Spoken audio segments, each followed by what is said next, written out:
Petra, jeden z nowych 7 cudów świata. To wyjątkowe miejsce znajduje się w Jordanii i posiada status parku archeologicznego wpisanego na listę Światowego Dziedzictwa UNESCO. Znaleźliśmy tam wszystko, co jest charakterystyczne dla starożytnego świata: rzeźbione fasady, wielkie świątynie, antyczny teatr, czy w końcu ogromny wąwóz, jakiego jeszcze nie widzieliśmy. To wszystko położone w rozległej dolinie Wadi Musa, zwanej Doliną Mojżesza.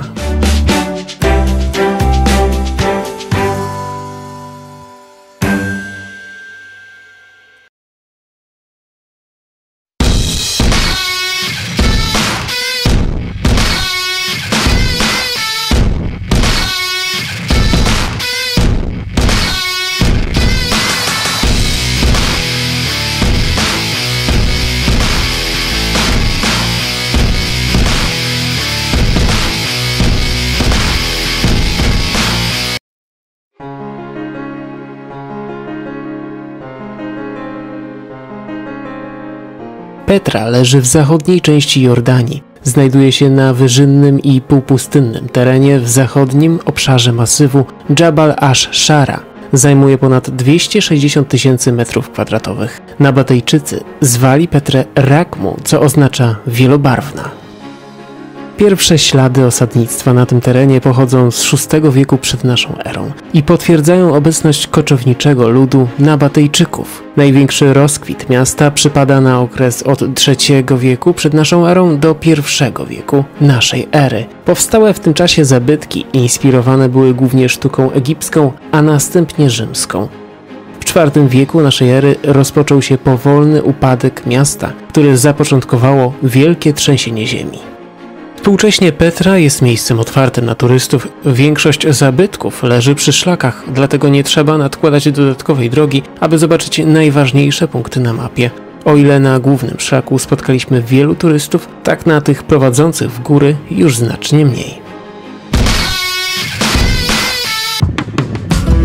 Najbardziej oblegana jest główna trasa oznaczona czerwonym kolorem. Jej przejście zajmuje około 4 godziny w obie strony. Po drodze zobaczymy większość znanych zabytków. Szlak rozpoczyna się od przejścia wśród skał duchów z widokami na inspirowany wpływami egipskimi grobowiec obelisków. Niesamowitych wrażeń dostarczy imponujący wąwóz Sikh, który ciągnie się przez ponad 1,5 kilometra. Na jego końcu zobaczymy najsłynniejszą wyrzeźbioną fasadę w dolinie – skarbiec faraona. Tutaj warto poświęcić chwilę na pamiątkowe zdjęcia w miejscu, gdzie fasada wyłania się zza ścian wąwozu. Dalej przejdziemy koło starożytnego teatru, mogącego pomieścić do 10 000 widzów. Jest to jedyny teatr na świecie w całości wykuty w skale. Po drugiej stronie szlaku zobaczymy całą ścianę bogato rzeźbionych fasad. To ściana królewskich grobowców. Podążając ulicą Kolumnową, dotrzemy do ruin świątyń. W tym miejscu znajdowało się ich kilka. Największa, wielka świątynia liczyła ponad 7 000 m² powierzchni. Dolna jej część była otoczona imponującą kolumnadą. Zaraz za nią zobaczymy hellenistyczną świątynię zwaną potocznie Pałacem Córki Faraona. Po drugiej stronie ulicy dostrzeżemy kolejne zabytki. To świątynia uskrzydlonego lwa, z której zostały obecnie fundamenty, a za nią częściowo zrekonstruowany kościół wczesnochrześcijański z podłogową mozaiką w bardzo dobrym stanie. Główny szlak można przedłużyć wchodząc na kolejną ścieżkę prowadzącą do klasztoru Ad-Deir. Przejście trwa do 3 godzin, po drodze zobaczymy dawne domostwa Beduinów i napijemy się herbaty w prawdziwym beduińskim zaciszu.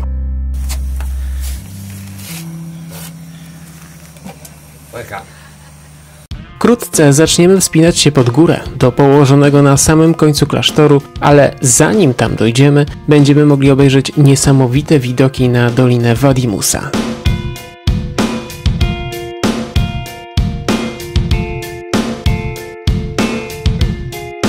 Mniej więcej w połowie szlaku znajduje się lwie tryklinium, nazwane tak od wyrzeźbionych przed wejściem lwów.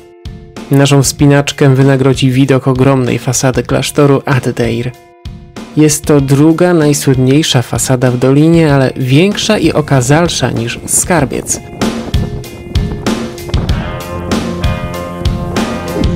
Niezwykle interesujący, ale i wymagający dobrej kondycji jest szlak zielony, Al-Kubta. Prowadzi on do punktu widokowego na skarbiec faraona. Przejście trwa około 3 godzin. Możemy na niego wejść przy grobowcach królewskich albo dalej z miejsca prowadzącego do fundamentów świątyń. Prowizorycznym mostem przejdziemy do punktu, gdzie szlak zielony ostro skręca. Za wysoką ścianą skalną zobaczymy schody. To znak, że od teraz będziemy szli ostro pod górę, ale nasze trudy zostaną wynagrodzone pięknym widokiem na skarbiec faraona. Ciekawy i równie wymagający jest szlak pomarańczowy położony na południe od głównej drogi. Rozpoczyna się przy ulicy Fasad, a kończy ze świątynią córki faraona. Po drodze zobaczymy stary fort, obeliski i miejsce kultu. Teren ten określany jest jako wielka wyżyna ofiarna i jak nazwa wskazuje, znajduje się wysoko w górach. Położone w górach szlaki prowadzą drogami uczęszczanymi przez starożytnych Nabatejczyków. Zróżnicowana pogoda nie oszczędziła schodów, które w wielu miejscach przypominają wypłukane kamienie. Mimo to do każdego krańca szlaku można dojść bez problemów. Na najwyższych odcinkach wykute wieki temu schody oddzielone są od przepaści niskim murkiem. Zwiedzanie tego starożytnego miasta dostarczyło nam wielu pozytywnych wrażeń. Jeden z nowych cudów świata wciąga bez reszty. Przytłacza wielkość tego skalnego kompleksu, w którym możemy poczuć dawną potęgę miasta. Petra to nie tylko skarbiec faraona, ale także kilkadziesiąt innych atrakcji oraz rozciągające się po horyzont piękne góry. Jedno jest pewne. Petrę warto odwiedzić.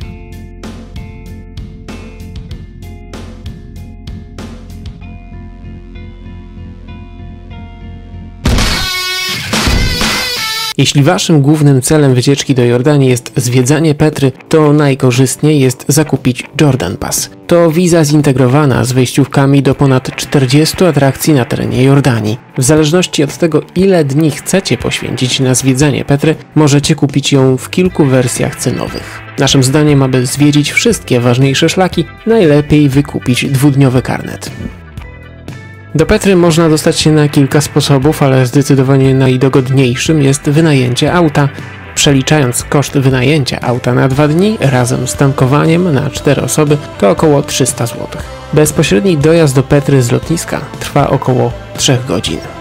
Drogi są dobrej jakości i jeździ się wygodnie. Nie ma problemów z oznakowaniem. Wszystkie nazwy na znakach występują w opisie alfabetem łacińskim.